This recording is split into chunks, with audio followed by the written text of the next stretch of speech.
નમસ્કાર, આપ જોઈ રહ્યા છો મહેસાણા લાઈવ ન્યૂઝ। મહેસાણાની ડિસ્ટ્રિક્ટ એન્ડ સેશન્સ કોર્ટમાં આજે અત્યારે ખળબળાહટ મચી ગયો, જ્યારે કોર્ટ સંકુલને બોમ્બથી ઉડાડી દેવાની ગંભીર ધમકી મળી।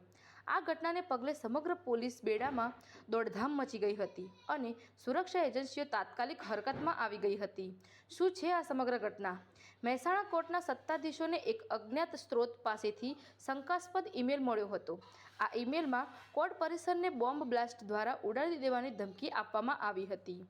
ધમકી ભર્યા ઈમેલની ગંભીરતાને ધ્યાને રાખીને તુરંત જ સ્થાનિક પોલીસ અને ઉચ્ચ અધિકારીઓને જાણ કરવામાં આવી હતી। ગાંધીનગરથી બોમ્બ સ્ક્વોડ બોલાવાઈ। ઘટનાની જાણ થતાં જ સુરક્ષાના ભાગરૂપે કોર્ટ પરિસરમાં પોલીસનો ચુસ્ત બંદોબસ્ત ગોઠવી દેવામાં આવ્યો હતો। પરિસ્થિતિની ગંભીરતા જોતા ગાંધીનગરથી સ્પેશિયલ બોમ્બ ડિસ્પોઝલ સ્ક્વોડ અને ડોગ સ્ક્વોડને તાત્કાલિક મહેસાણા બોલાવવામાં આવી હતી। મહેસાણા ડિસ્ટ્રિક્ટ કોર્ટના ઓફિશિયલ ઈમેલ આઈડી ઉપર સ્પામની અંદર મેસેજ આવેલો કે મહેસાણા ડિસ્ટ્રિક્ટ કોર્ટને બોમ્બથી ઉડાડી દેવાની ધમકી આપેલ છે।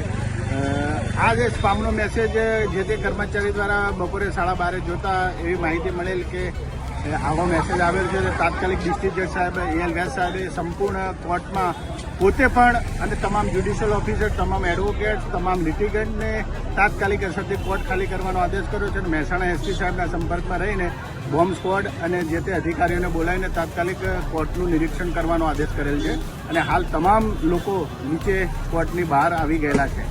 આજે આ કોર્ટ બંધ થશે તો પછી એની કેટલી અસર પડશે? આમ ના પણ એ અસર કરતા લોકોના જાનમાલની અસર ખૂબ કિંમતી હોય છે। એટલે લિટિગન્ટને આજની તો કાલે પણ એનો કેસ ચાલવાનો છે, પણ પોતાનું જાનમાલનું રક્ષણ કરવું એ ડિસ્ટ્રિક્ટ જજ સાહેબ અને તમામની ફરજનો ભાગ છે, એટલે તાત્કાલિક કોર્ટ ખાલી કરાયેલ છે।